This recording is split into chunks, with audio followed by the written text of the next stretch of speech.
To, a jama'a assalamu alaikum barkamu da haka barkamu da ƙara saduwa da ku a cikin wannan shiri namu na jin ra'ayoyin mutane. Sunana Abban Sigaladima Ringim wanda kuka fi sani da Ibron Jigawa.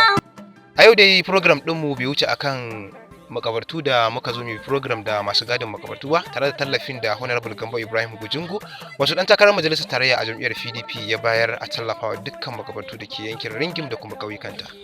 Bawan Allah ko zan iya sanin sunanka? Sunana Nura Umar. Nura Umar. To, Malam Nura Umar kai ne mai gadin wannan makabarta? Kwarai kuwa ni ne mai gadin wannan makabarta a yanzu. Gaskiya ne. To amma na ji an ce ruwa ya shiga cikin makabartu har yayi barna ya fasa kabarbura sannan kuma ga ciyayi a cikin makabarta. To amma shin wani irin matsaloli ne ya faru a cikin wannan makabarta?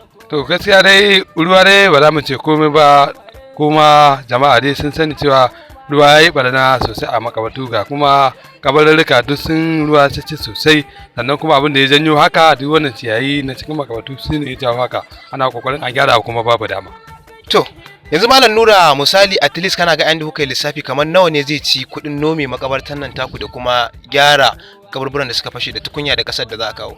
To a da dai muka lissafi ana kimanin 30,000. Naira 30,000. To Malam Nura yanzu misali idan ne maka haka dike nan naira 50,000 ne zai isa noman wannan makabarta da komai da komai? Alhamdulillah zai iya isa, kuma ba abin da zamu ce sai dai godiya ga Allah subhanahu wataala. Gaskiya ne. To wannan dai sako ya zo ne daga Honorable Gambo Ibrahim Gujungu wato mai neman takarar majalisar tarayya a jam'iyyar PDP. Yace a baku naira 50,000 gashi nan duk abin da ya kamata a yi a makabartar nan, idan kuma ana buƙatar ƙari zan yi baka number wayata a yanzu sai ka sa a cikin wayarka sai mu yi magana. To mu dai yanzu ba abin da zamu ce mun gode Allah saka da alheri da irin wannan kokari da yake yi mana. A Malam Nura Umar, shin da akwai wani dan siyasa ko wani dan kasuwa da ya taba kawo muku tallafi domin a yi gyaran makabarta ko babu? Gaskiya dai a yanzu babu, sai Gambo Gujungu Ibrahim wanda shine ya kawo mana ci gaban wannan makabarta har muka ji daɗi muka yaba muka gode. Gaskiya ne. To a Malam kana da katin zaɓe? Kwarai kuwa ina da katin zaɓe.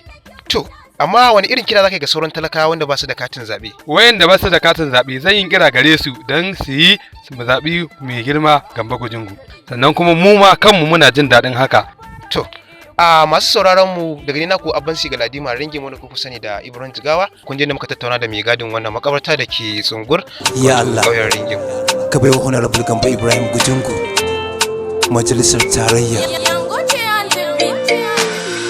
Ku bani kiɗa gun sardauna ikon Allah ne. Gambo Gujungu muke fata a majalisar tarayya.